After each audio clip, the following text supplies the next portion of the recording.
So this is something my grandfather said to me before he died, and it was really profound. He said I was 13, and he said, Camille, you are billions of years in the making, and there is no one like you. You have survived slavery, genocide, and disease, and you carry all of your ancestors with you at all times, and you can access them at any time. You are never alone. He said, but your job is to find the thing that you do like no one else can on this planet and do that in service to each other. My ancestral lands are this Shinnecock, the South Fork of Long Island. My grandfather is of Shinnecock-Montaukett descent. We were traditionally a whaling tribe. We are people of the quahog or wampum makers. Of course, now we don't hunt whales, and we actually have a kelp farm. I was, and this is going to sound strange, lucky enough to never live on our tiny reservation that exists in the Hamptons. I don't know if any of you have been to the Hamptons, but you probably drove right past us if you went through Southampton. You might, if you're a golfer, know about Shinnecock Hills Golf Course. Yeah, that's on our stolen land. But, enjoy your golf. A lot of our land, of course, was taken from us, especially when the Long Island Railroad came through and said it was eminent domain. And then, strangely, they didn't seem to need the land, and then mansions appeared on it. So we're starting to get a lot of that land back, especially some of our sacred burial grounds like Sugarloaf Hill. I came from a family that did not have a lot of money, but we were wealthy in other ways. We were wealthy in our resilience, and we were wealthy in our ability to be creative. And so even though I didn't have a lot of new things like clothes and stuff, that wasn't important in our family. And I think it's also important to know that, I came from a family where, as girl children, we were really supported to be assertive and to be leaders and not be taking a back seat or feel like we had to be nice or quiet. And I know that that's not the main story in the U.S. Even today, I think. It wasn't about being pretty, it was about, being beautiful. And being beautiful meant being truly who you were, true to yourself, and figuring out who that was and honoring that. The interesting thing about our tribe is we are matriarchal. That means the women hold the power. And with that, it doesn't mean that the men have no power. It just means that they acknowledge that the women have wisdom and foresight in a way that men will never understand. The things that was really important to my grandparents, especially my grandfather, is he wanted to make sure that his grandchildren understood what it meant to be a good human being. And for him, that meant knowing that we were all interconnected and interrelated. Not just related to you, which I know we all do. We share ancestry, I'm sure of it. We share ancestry, we share DNA with almost every living creature on this planet. And we are all interrelated in that, this water out here has a relationship to us. What happens to that water affects us directly. What happens to the life in that water, and so on. And so my grandfather wasn't just a talker. He would show us, and he would show us by, from an early age, 3 or 4 years old, he would start taking me into the woods around our house, and he would stop and introduce me to each tree. And he would have me put my hands on the tree, and he would say, this is your relative, in the same way that I am your relative, and you must respect it.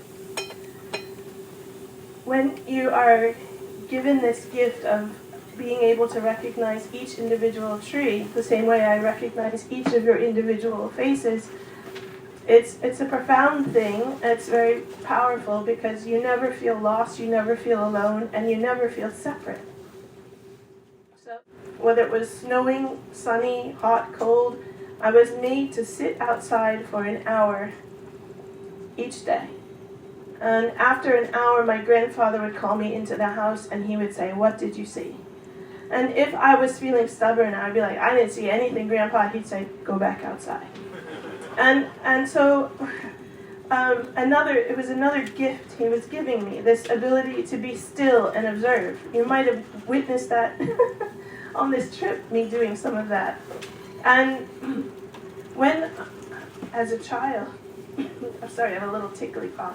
When, as a child, I would observe, for example, a spider building a web or a particular type of cloud, I told my grandfather these details, and he would say, that means no rain this week, or that means rain in 24 hours. And so he was helping me to interpret the signs, not just, to watch things. Things weren't easy in my immediate family because my mother didn't understand my creativity. I was really an odd duckling, and I think that created a lot of frustration for both of us, her and I, to the point where I left home when I was 15, and I was living in New York City, sleeping on friends' couches to make sure that I stayed in school. And I had several jobs that I did. One was working as a New York City bike messenger. One was working in a 1-hour photo lab. And one was working in, I don't even know if it exists anymore, like Woolworths. It's sort of like the target of age long gone by. And so I was taking care of myself. And I didn't have parents really to say, you should do this, and you didn't do well on that test, or you should think about a career in this, or you have to go to college for that. I had nobody telling me these things in my head, and so I really had the opportunity, one, to figure out what made me happy. And part of what made me happy was, three things.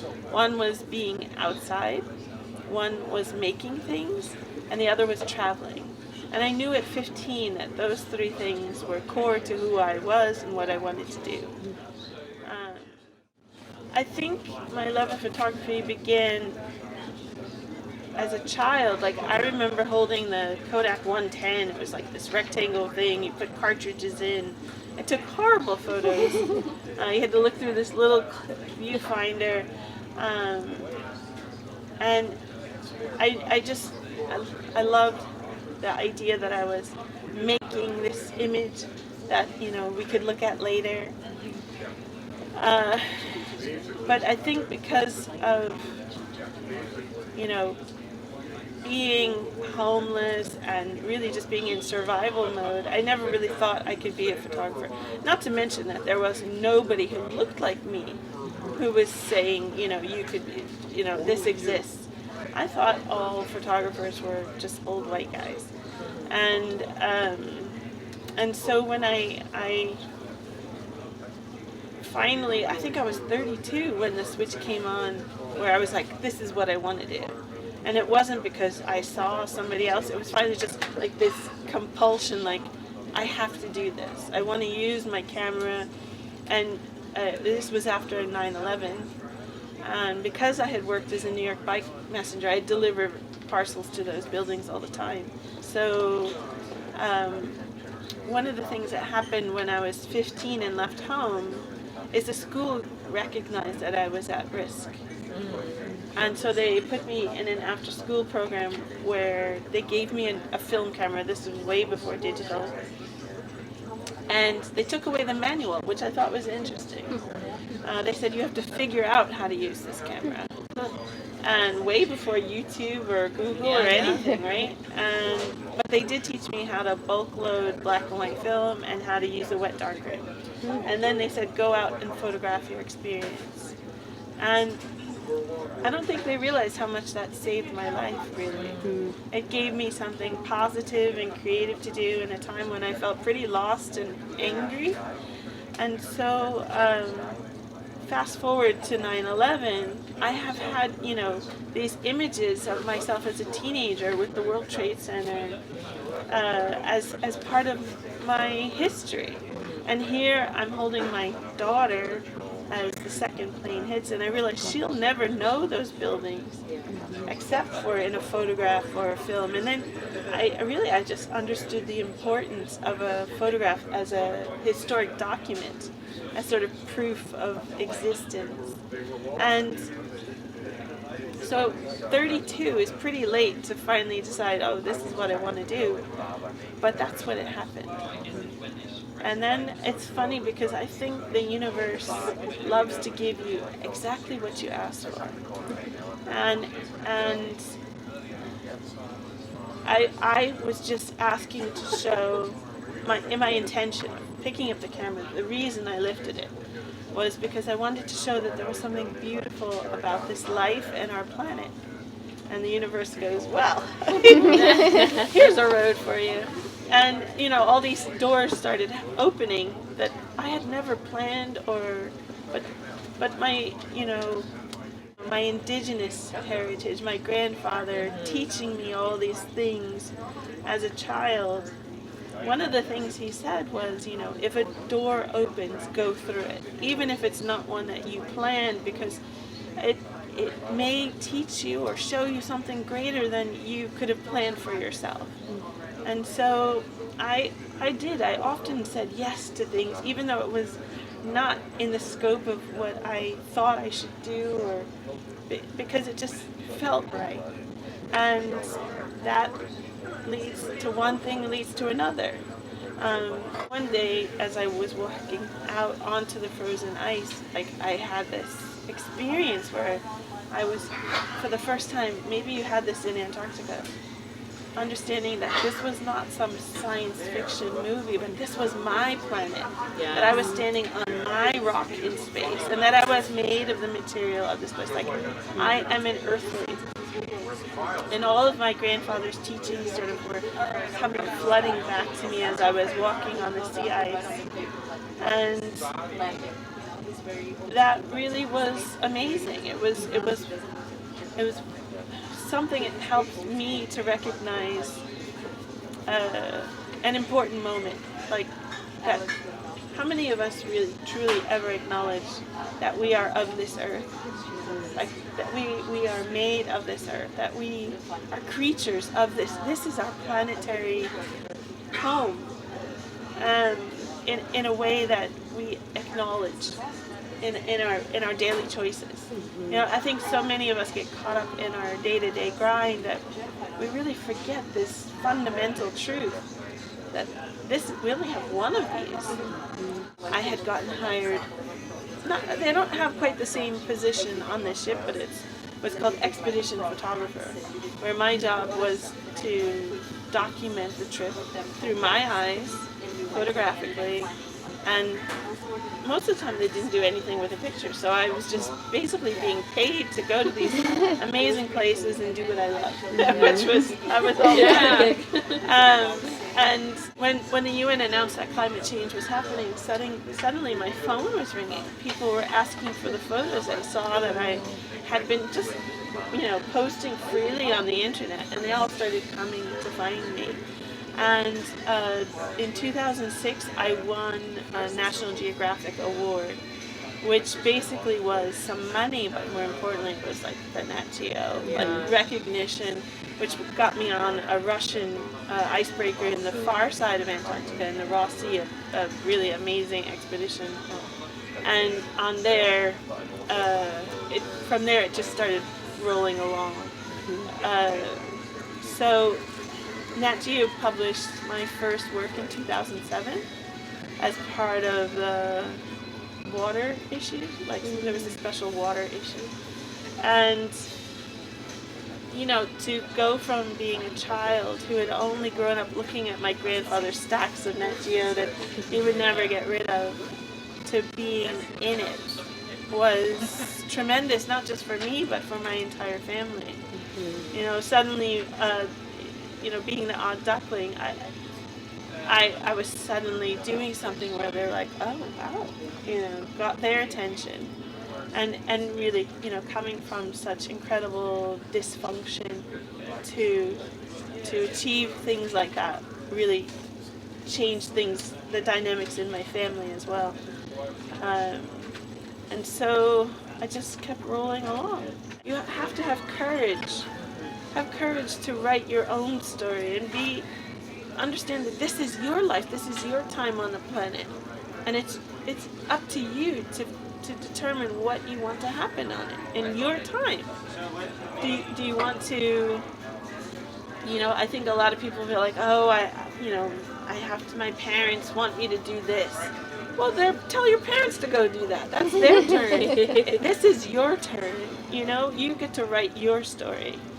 And I really don't like it when parents pressure their kids. I know it's out of love and they think they're trying to give them security or safety, but the reality is somewhere down the road that unhappiness is going to get to a breaking point, and they're still going to go towards what makes them happy. So why not do that from the beginning? So my advice is to first figure out what makes you happy and then start doing it. I think that Joseph Campbell quote is so accurate. It is the cave you fear to enter holds the treasure you seek. And so you have to understand and take the time to figure out what are you afraid of and why. Like really why. I think a lot of people don't do things because they have a fear, and they never stop to figure out what that fear is. What is it? Is it fear of, your parents disapproving? Is it fear of failure? Is it fear of success? But you have to figure out what that is and just, acknowledge it. I think sometimes just by acknowledging something, okay, I see you, then it's less powerful. A lot of people will be like, yeah, but how do I do that? And how do I? Well, I think a lot of people get caught up thinking that there's a formula, especially as a photographer. I meet a lot of young photographers who think if I just do A plus B, I'll get to C. And the reality is, again, there is no formula. You can create the career you want. You can be the kind of photographer you want. I'm not saying it's not going to be challenging, but you can do it. There's always a way. And trusting, like my grandfather said, that you have this. This is not an accident. You are here in this moment. And you must honor the fact that you have survived, right? Billions of years to get to this point. And so what are you going to do with that time? Puts it in a whole other scope when you think about it. Like, you didn't just appear. Everything that had to happen to make you just so, that's kind of a magic. And so if you have these gifts, you should be using them and not burying them or suppressing them because you think it's, not what your parents want you to do, or, yeah. I would just want to remind you to let us figure out how to be a good ancestor. That it doesn't end with us. And whatever that means in your own life, that one thing that you will stand up for and say, not on my watch, I won't see that thing lost. Whether it's a butterfly or a tree or a polar bear, an insect, a lichen. Stand up for it, because what you'll find is that if you stand up for it, other people will also, and then you're not alone, and then you have power, because when you aren't alone, you realize that love that you share can make anything possible. So, thank you.